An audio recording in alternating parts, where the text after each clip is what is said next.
Good morning, folks. We're at 6 powerful X-class solar flares that have released coronal mass ejections at the Earth.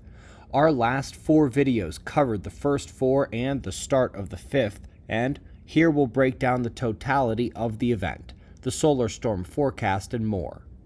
Let's start with a shot of the big sunspots. This is a massive sunspot group with considerable magnetic complexity. Many Earths could fit inside this beast, and it has been quite the producer in terms of solar flares. One of the most prolific solar flaring outbursts in my 14-year tenure of watching the sun. These 6 fired the plasma at Earth, including the biggest one this morning on the right side, an X3 blast. Here's where we left off last night. 4 full halo coronal mass ejections we knew were coming our way. These first 4 will begin impacting tonight according to the models, but with the margin of error, could begin any time now.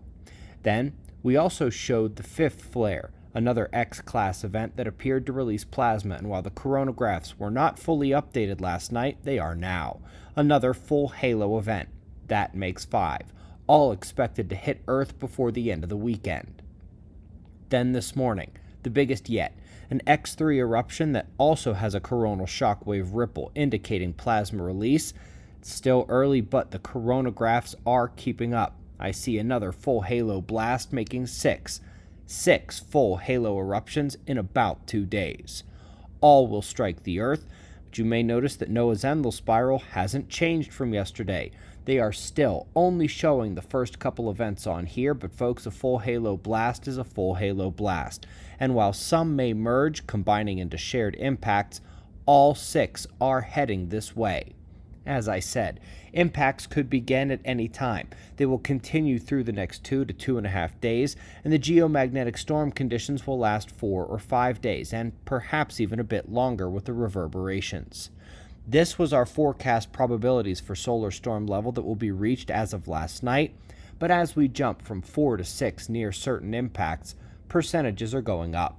We have the highest marks I've ever given for major issues from solar storms, which we broke down in detail in last night's video. I am also upping the chances for these lesser impacts up to the solar killshot level. Still not expecting us to have that global EMP level event, but with Earth's weakening magnetic field, this risk must be acknowledged. Speaking of which, NOAA came out and made a statement that this is the first level 4 extreme storm watch in almost 20 years, since 2005. This is newsworthy, but also a bit of self-snitching, since we've taken many since that time, including 3 this solar cycle and 1 already this year. I have to wonder if at any point they're going to catch on to how much more vulnerable our planet is with the magnetic pole shift ongoing, and how much higher the storm levels are reaching than they're expecting. Aurora could reach low latitudes this weekend, folks.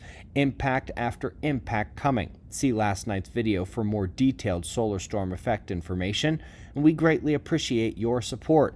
We're watching all day, and if any significant updates are needed, we'll bring them right here. But right now, it's 5:30 a.m. in the new Valley of the Sun. Eyes open. No fear. Be safe, everyone.